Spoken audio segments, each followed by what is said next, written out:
Hello everyone, so তোমরা সবাই কেমন আছো? আশা করি তোমরা সবাই ভালো আছো। তো দেখো, আমি খুব বড় একটা ভিডিও দেই না, কারণ আমি বেশিরভাগই ছোট ভিডিও দিই, কারণ করা হয় জানো তো, আর গাবলিতের কারণে এডিট করাই হয় না।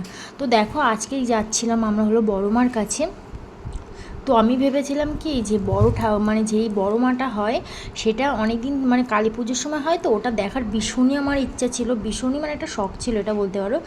ওটা দেখবো বলে অনেক দিন থেকে ভাবছিলাম। তো 2 বছর যাওয়া হয়নি আমার, কারণ আমাদের গায়ে গুরুদশা ছিল বলে বলে তো দেখো, তাই আমরা সেই অনুযায়ী আমি আর আমার বর বেরিয়ে গিয়েছি বড় মার উদ্দেশ্যে। তো কারণ ছোটো ঠাকুরটা আমরা দেখেছি, মানে যেটা হলো মন্দিরে আছে, আর এই বড় ঠাকুরটা তো পুজোর সময়ই হয়। তো ফাইনালি আমরা দুজন বেরিয়ে গেছি। তো দেখো, ভীষণ পরিমাণে রোদ বাইরে, আর আর কতটা পরিমাণে হাঁটাচ্ছে, পুরো পাক্কা 1 ঘন্টা রাস্তা হাঁটাচ্ছে, তারও বেশি মনে হয়। আমরা গিয়েছিলাম কত তাড়াতাড়িতে, আরও মানে সেই সময় মানে এত লোক হবে আমরা ভাবতে পারিনি, তাও হয়েছিল। আর আমরা 2 দিন বাদে গিয়েছি কিন্তু কালী পুজোর।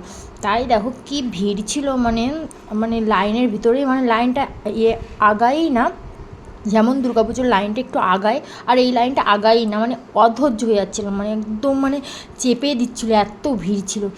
তো ফাইনালি আমরা বড় মার দর্শন করে নিলাম। আর দেখো কেমন ভিড়, একটু দেখে নাও। আর এখানে যেতে যেতে অনেকগুলো ঠাকুর পড়বে, সবই বড় ঠাকুর। তো অনেক এক একটা ঠাকুর এক একটা নাম আছে।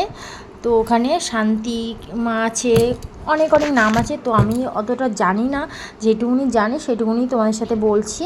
তো অনেক আছে। আর মেন হলো বড় মা, মানে কি বলবো, বড় মার চোখের দিক তাকালে না, মানে তোমার এমন মনে হবে না, আমার তো কান্না লেগে গেছে, মানে মানে সেটা একটা অন্যরকম মুহূর্ত। তো বড় মার মুখ চোখের দিক তাকালেই তোমার সেটা মনে হবে। তো ফাইনালি বড়মার এত কষ্ট করার পর বড়মার দেখলাম, দেখে ফাইনালি আমরা ট্রেন ধরে আমরা এসেছিলাম ব্যারাকপুরে দাদা বৌদি বিরিয়ানি নেবো বলে। তো সেখানে এসেও দেখি ঝাল লাইন পড়েছে।